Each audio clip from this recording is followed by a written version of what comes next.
Good afternoon, and thanks for joining us across the fence. I'm Fran Stoddard. Our focus today is on the power of pets. Research shows that interactions with pets have a myriad of benefits, and the animals benefit too, especially those in rescues, shelters, and humane societies. So we've called on two guests from two different humane societies in Vermont.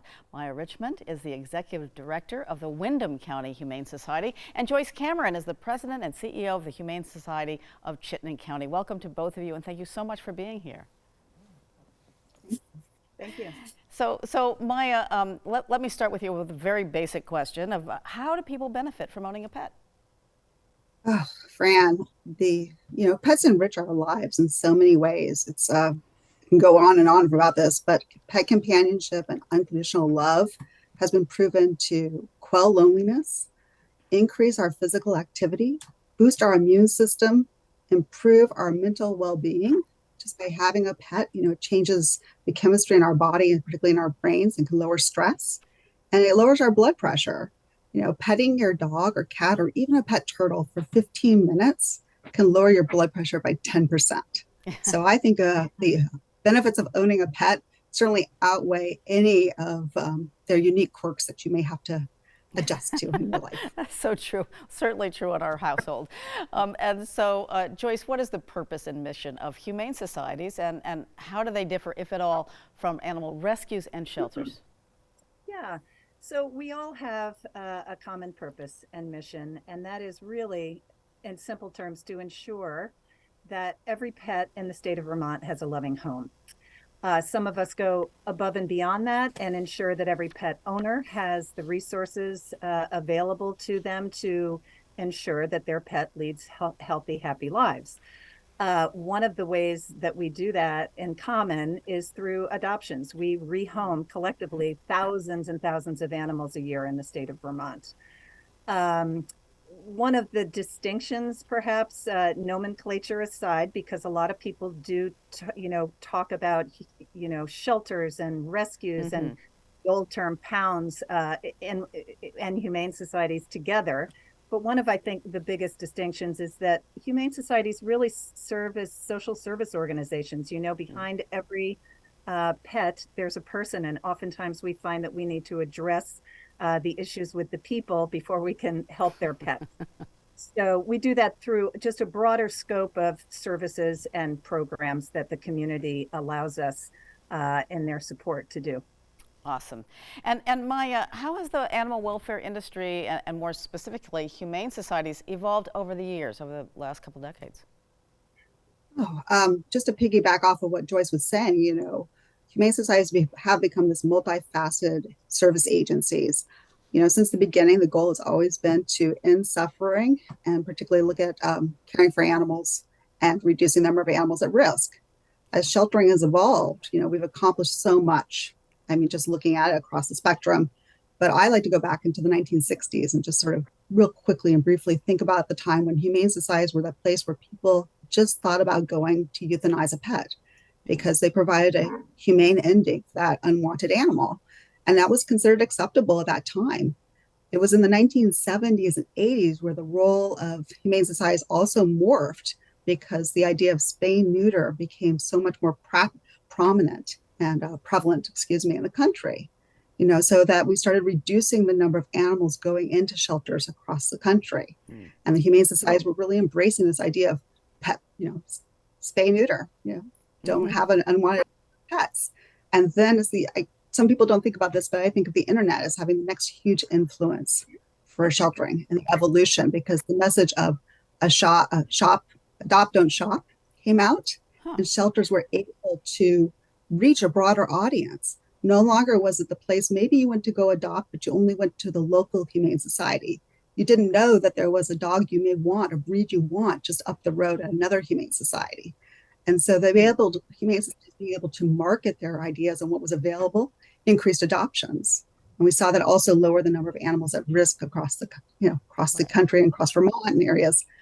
And finally, just to know that we've made a huge difference. We're only euthanizing 6% of the animals we euthanized in the 1970s. Wow. So then the question has become, how do we reduce that 6%? Well, the answer has been in the last couple of decades, really the last 10 years, the focus on preventing animals from entering the shelter in the first place. What is our role to help the pet family, strengthen the pet family, and keep that pet with the family that loves them? So we do that through, as Joyce was sharing, this idea of pet food pantries to help people, veterinary care and veterinary care clinics, um, behavior advice. So So it's just really looking. really broad now. It is. So geographically speaking, your respective organizations are really quite far apart. One is more rural and the other more populated. Joyce, what are some of the commonalities and differences perhaps in the programs and service delivery from Chittenden County, Burlington to Windham? Yeah. I think, Maya's county is geographically larger and spread out, more rural. We have a denser population in the counties that we serve, Chittenden and Grand Isle.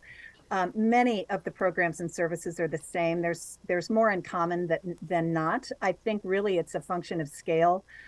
We just have more people, and with more people, we have more animals in the pipeline, and everything else, So we see more of those societal, environmental issues that affect people and their pets. I think that's really the primary difference between what we do philosophically. I think we're all quite aligned.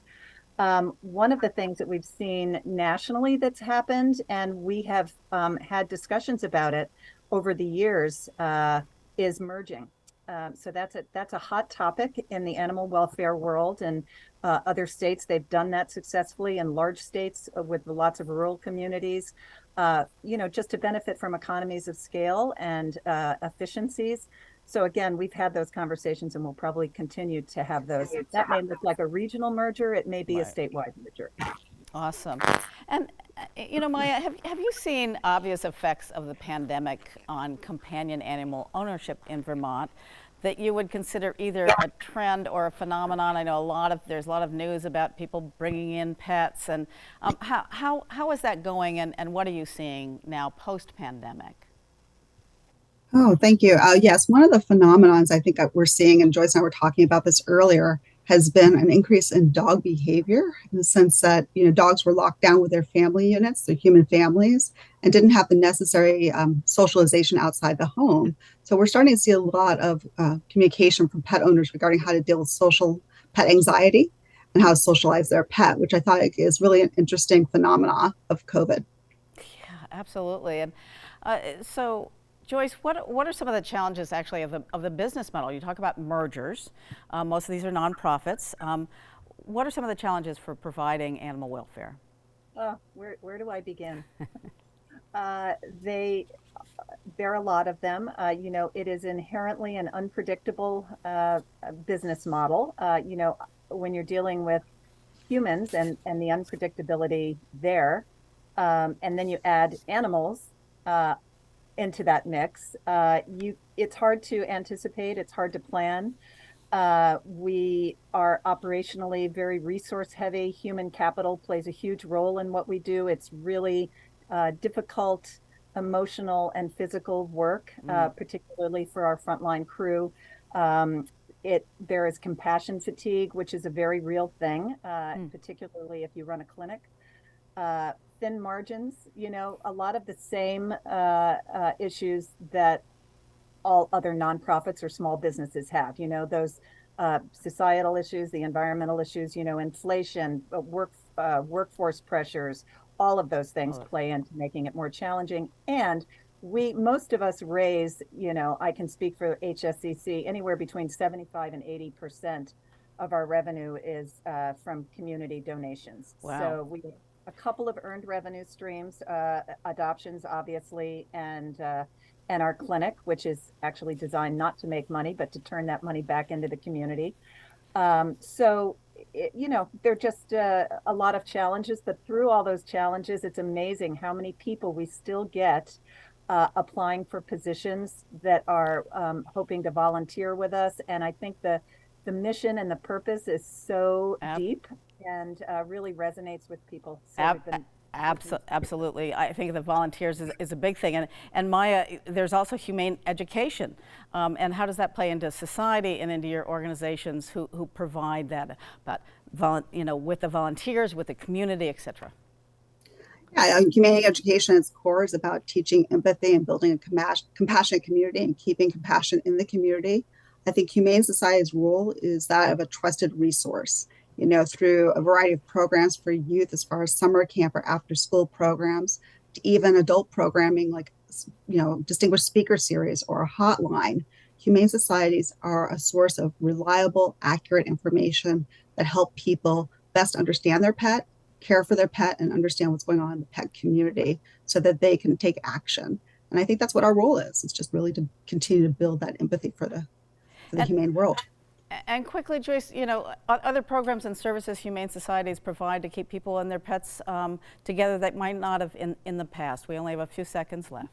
I think that community affordable medical clinics, pet clinics are huge, and many of us are doing that. We have a program that we started. Our clinic opened about a year ago, 15 months ago, and we asked the community what they needed, and it was pretty overwhelming what the response was, and that was access to affordable health care for their pets. So that, and their, umpteen other programs, Just Cares Fund, Rainy Day Fund, Good Neighbor, where we partner with the hospital and take people's pets when they're sick and they can't care for them, incarceration, homelessness, you name it, lots of different reasons that people feel they might have to relinquish their pets. So we try to help them.